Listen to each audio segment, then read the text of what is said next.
Hello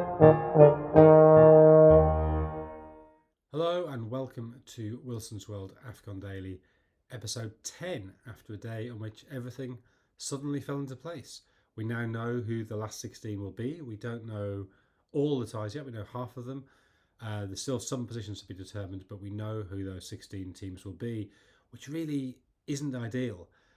6 games still to play in the group stage when we found out who that last 16 would be, which I think is a real flaw, not only of having 4 best third place teams go through, which always seems a pretty unsatisfactory way of doing things. It takes away a lot of a jeopardy. Basically, one win, Kenya found that it doesn't always work, but one win will take you through. But also, I think a problem of using head-to-head to separate teams who level on points. The goal difference, I think, is fairer over a 3-game span. It means that one bad game doesn't cost you that much. But it also means that you don't have a situation as we had with Nigeria today, where because they'd won their first 2 games, because they'd beaten Tunisia, they knew that even if they lost to Uganda and Tunisia beat Tanzania, they'd both been on 6 points. But because Nigeria had beaten Tunisia, Nigeria were always going to be above them. So that meant Nigeria could rest 8 players for their final game, which frankly just doesn't seem fair on the other teams in the group, that Uganda should have had a huge advantage there. Whereas goal difference, if that was used, Nigeria would have needed at least a point and would have had to take the game a bit more seriously. As it turned out, it didn't really matter. Tanzania went through anyway. Uganda were pretty poor. So Tanzania overcame the odds. They go through the group stage for the first time in their history, despite the fact they still haven't actually won a game.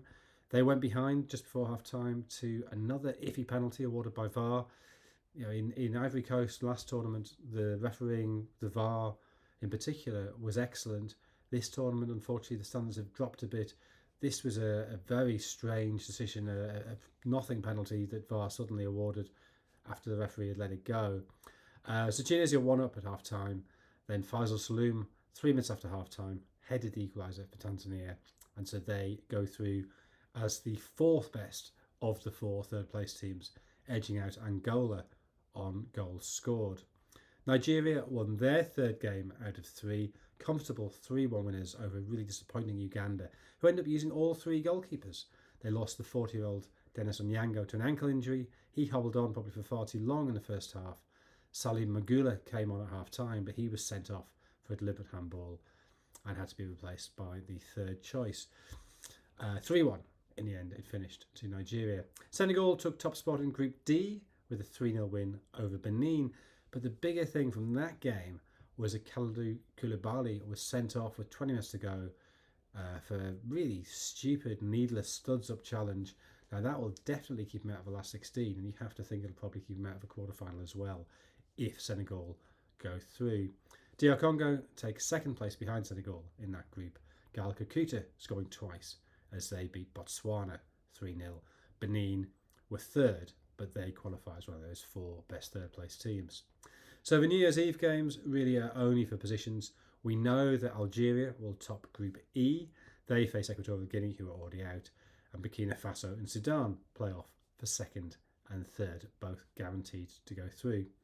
Then in Group F, Gabon, who are out, face Ivory Coast, while Mozambique play Cameroon. Those last 3 sides, Ivory Coast, Mozambique and Cameroon, we know for sure they're going through, but they could all finish in any order. Ivory Coast and Cameroon both on 4 points, Mozambique on 3. So the ties we know in the last 16, Mali against Tunisia, Morocco against Tanzania, Egypt against Benin, and Algeria against DR Congo, which of those ties that we know about, that is probably looking the pick of them. And I have to say, I think South Africa against probably Ivory Coast or Cameroon, potentially Mozambique, that could just about pip it. So lots to look forward to. Enjoy the games on New Year's Eve. Have a very happy New Year.